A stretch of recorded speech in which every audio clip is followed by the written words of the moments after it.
Hey there, Captains. It's Reem again for another episode of Thank GAR. It's Friday. We are going to cover the last ship in the Republic roster today. That would be the Venator class ship, the only large that the Republic currently has access to. So let's go ahead and dive in. We'll start with the Venator 1. It is a 9-hull ship with 2 blue double flak, so very good long range flak. It has a command 3. It can command 3 squadrons, and it has 4 engineering value. This hull also has a brace, a redirect, a contain, and a salvo defense suite. So pretty robust. Got one of everything you basically need here. Very, very useful. The nav chart is probably pretty decent for a large. It's definitely not as bad as the Clam or the Victory. It can still have some troubles at higher speed, though. At speed 1, you get 1 click. At speed 2, you get a click and a click. And at speed 3, you just get 1 click at 2. So definitely if you're going 3, probably need a dial if you want to do any fine maneuvering. Otherwise, you don't have too many options before you. The Venator 1, as far as armament, has 3 red and 3 black out the front, 2 black, a blue, and a red out the side, and then a red, blue, and black out the rear. So definitely the Venator 1 really likes to get that front arc in close on something, get use of those black dice as well out the sides. So definitely more of a brawler, at least armament-wise. And then as far as shields go, 4 out the front, 3 on either side, and 2 on the rear. For slots, it has an officer slot, a weapons team slot, fleet command, ordnance, and offensive retrofit, and a turbolaser slot. So this is your fleet command ship, the only ship native in the Republic that has the fleet command. Unfortunately, this does not have a defensive retrofit, so it makes the large a little bit more susceptible to big haymakers that lock down your brace or a bunch of chip damage. I have lost these ships without ever having to use brace because, if they have a couple of big haymakers, they have onagers, that they just get that accuracy. These things can die without ever getting to use their brace. So you do gotta be a little careful about that. But they do have a title that helps, so go over the titles before we jump into the next version of the Venator. We have 3 available to us. We have Resolute. Resolute allows you to choose at least 2 different types of command tokens that you put on this card. And then after you resolve a command, you can discard a token that you have on this card to gain that token. And you can get a Repair, Squad, or Concentrate Fire token on Resolute. So this is a really good way to power that fleet command. If you are Concentrate Firing dialing, you can get the token for free. You can power Intensify Firepower. If you want to, you could also do the all fighters follow me if you're pushing arcs. All sorts of that. Also good for SFATs. Also good for just repair tokens. It's really nice if you're like Bale, or if you just have engineering dials queued up. You can spend that first dial, and the next turn you'll have a dial and token, and then it'll give you another token. Just really helps you repair quite a bit on this ship. So excellent title. Comes in at 6 points. At 6 points, it's a little expensive, but still pretty good. The main title that we have here, and I say main title because this is the one that you'll mainly see on Venators, is the Tranquility. While defending after the spend defense token step, if you spent fewer than 2 defense shields, you may move up to 2 shields from one of your hull zones to the defending hull zone. If you do, the number of shields cannot exceed a maximum of 6. You cannot recover shields while any zone is greater than its maximum shield value. So basically, if you only spend 1 defense token, you can move 2 shields from one part of the ship and move them onto another part of the ship, generally the side that's being shot, or to the defending hull zone it has to be. So it makes it so that you get full use out of your shields as long as you aren't spending, or if you're spending fewer than 2, so 1 or 0 defense tokens, you get this ability. It comes in at 3 points, which is quite a bargain for what it does. It basically guarantees that you're getting full use out of the shields on the ship, especially with what the Republic likes to do with like peltas we talked earlier or in earlier episodes about like projection experts. This is a fine target for those projection experts to go to because you know you're going to get use out of those shields. You won't like have to burn your redirect and then all of a sudden you can't use your shields anymore. Triumphant is our final title. By far the trickiest one to use and very niche. I don't think I've ever actually seen it on the table. I've tried it for fun. If definitely you're doing something casual, it can be a fun title to try and get work, but definitely not very competitive.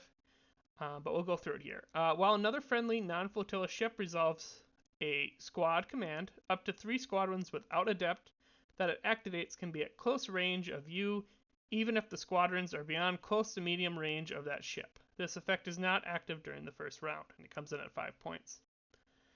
So essentially, a squad anywhere else on the table, or excuse me, a ship anywhere else on the table can resolve a squad command and control squads that are in close range of Triumphant. So theoretically, for example, if you have like a medical pelta with expanded hangar bays that can naturally command 3 squads, you could have this in the opposite quarter of Triumphant, and it could be commanding 3 of those squads. The main thing that holds this title back, I think, is the fact that 3 squads is an odd number. So if you're building around it, like if you're going to have like a very small ball, you probably want like 4 squads, and this only lets you activate 3 of them, which is kind of unfortunate. And also without adept is also a little unfortunate because if you have like a small squad ball, you're gonna want a couple of Jedi like Anakin and Ahsoka, and maybe Axe and Kickback. Is generally what I would run for. It's a very expensive ball, but a small number of squads that can hold their own against an enemy squad ball. I mean, even if you're doing like 3 torrents, it's something you can do. I think maybe in time, if we get more non-adept aces, this could be something that Triumphant does. But till then, it kind of hangs off in the wings. I will mention Rapid Reinforcements 2 came out. I'm not going to go in depth about it today because a lot of fine channels have already covered it.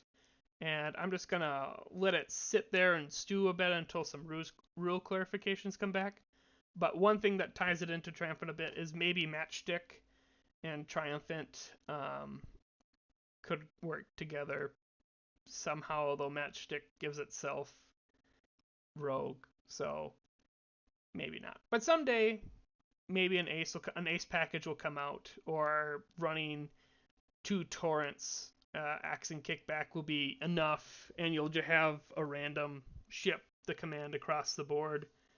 But it's really niche to use. It's also at close, so like the timing of you probably want like the carrier to go first, because if the Venator goes first, it's potentially making it so the squads are no longer in close range if the Venator's moving fast, and then Triumphant doesn't do anything, so it can mess with your like activation order a bit as well. So it's just very niche, fun to try out and have fun with, but just based on its cost and its like little catches here, I think it's very much avoided by the community at the time.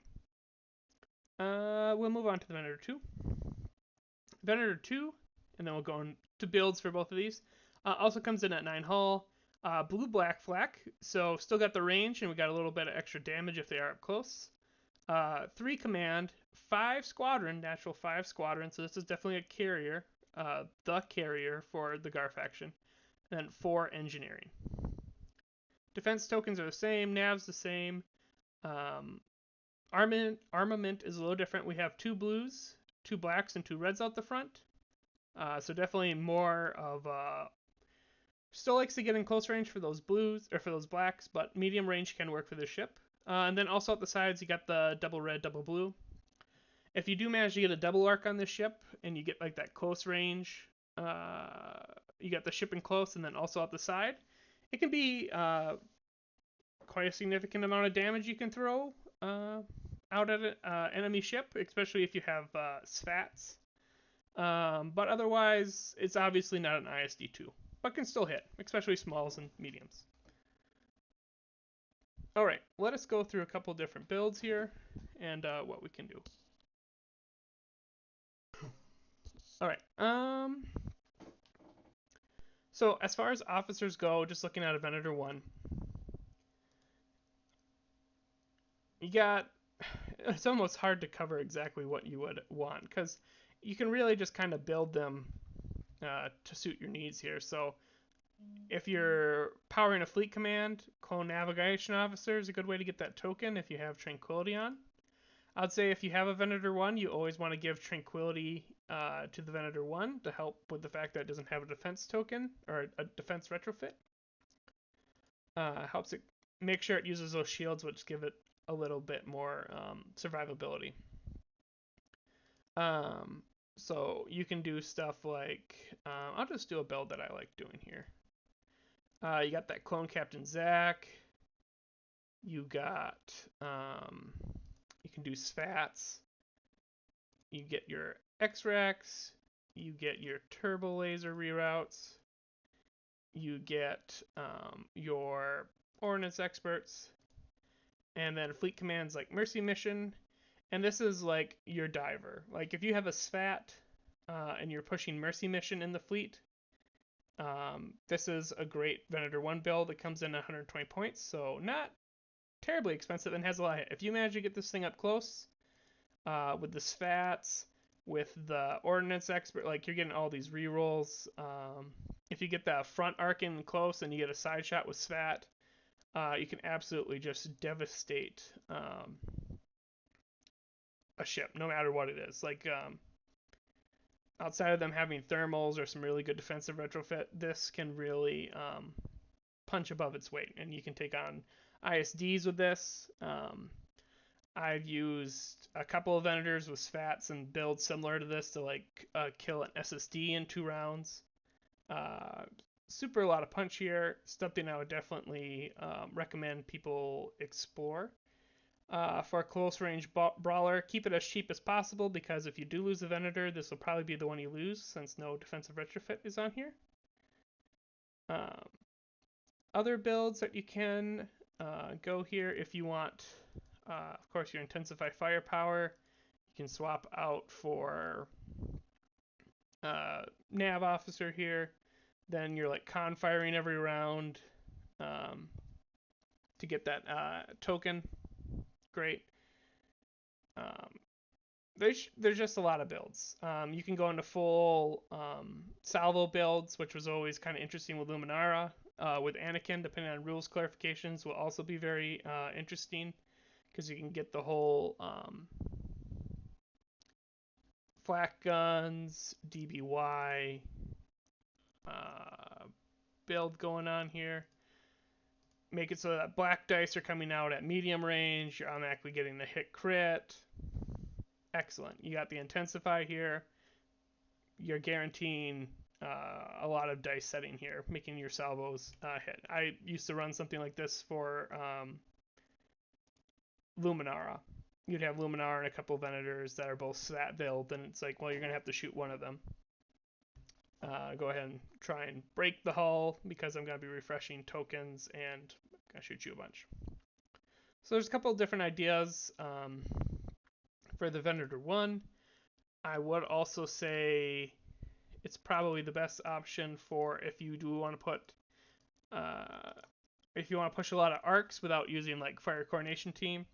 All fighters follow me, and you got you're pushing 3 with this, which isn't a lot, but it's a decent amount, especially if you pair it with a Venator 2. You're getting all those arcs up to speed 3 with all fighters follow me. Another solid build, just kind of fill in as needed. We'll jump over to the Ven 2. By far one of my favorite ships, probably my most used ship in the faction, just because it has this wonderful defensive slot. It's kind of a toss-up which defensive goes on there. It's either ECMs or thermals. Generally, if I have the points and I have a way to generate the tokens, I'll always go electronic shield, electronic countermeasures. It helps out against dice effect admirals like Akbar or Patriot Fists. Thermals doesn't really do a lot for you there, and ECM is just guaranteed stop that damage. Because sometimes you use thermals and they have like 3 dice left and they roll 5 damage yet. It's still pretty brutal. So ECM, I generally like to build it as a carrier. So that's either doing expanded hangar bays if I'm gonna like make it super brawly to get into the fight. Make it so I'm commanding squads right next to me. Expanded hangars, you're pushing 6. With Yularen, you're pushing 8. One of the biggest alphas in the game. If you're gonna hold back a little bit more, you go boosted comms. If you are needing mercy mission, you can throw your admiral on this ship, and you throw the flag bridge on here so that you get that command slot. So you can get mercy mission, because flag bridge allows you to only use the fleet support item that you get once, and mercy mission just gets assigned, so it doesn't matter. So great little effect here as well on the Venator II. As far as Turbolaser slots go, it's generally always linked for me. You have red dice on all of your arcs. You have red dice for your flak, or for your salvo. You have a decent range with your flak, so if you do get flak shots, you can choose the LTT, add in more damage. Other things I've seen people do, and there's good reasons for it, is like XI7s, DBYs if you're short on points. 3 points is a pretty cheap upgrade. You can also try, like, I've seen swivels on here to get like black dice, and you can try and do like that's more on the Venator one. So swivels, you can do like spinals, just get more dice effects or dice in your pool. Give you 3, so you got a little bit more punch out long and a little more punch out the rear. These are by far the most versatile ships. There's so many different permutations and combinations of what you can bring aboard these ships. Something that I've really been trying now, if I'm not pushing a lot of squads, you bring boarding troopers along on one of these Venators. You can either do 5 tokens or 3 tokens here.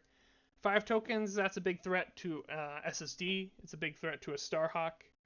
I'll be releasing a video here for the Battle of Hoth. My first round, I fought a Starhawk and I had boarding troopers on the Venator II. Getting to exhaust 5 tokens is really, really strong. So also solid pick, and it's pretty cheap. So if you're running low on points in your fleet, you fill 2 slots here for 3 points. It's pretty point efficient as well. I guess that's all I really have to say about the Venator. Build them as carriers, build them as brawlers, build them as SVAT votes. Get them into the fight. They're tanky. If you do lose them, though, I mean, be careful how expensive you're making them. If you make them more than 140 points, especially if your admiral's on there and you lose them, it's automatically a 7-4 to your opponent if you don't kill anything else really in return. So make sure you keep that in mind. Don't make this like a giant pinata of 195 points or 180 points if you don't have a plan to keep it alive. But that is some of my thoughts on the Venator. Definitely both versions, some of my favorite ships in the faction. Go ahead and try them out. If you have it, try them out in pairs. They both, pairs of Venators and pairs of Peltas is a pretty solid archetype.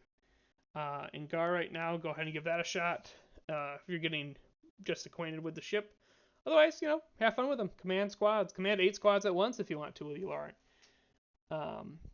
And for our next episode, like I said, we're probably going to talk about rapid reinforcements, provided they have some rules clarifications by next week. Definitely some strong implications for GAR here, especially depending on how Anakin is ruled. But we'll go through all the cards hopefully next week. Till then, you all take care.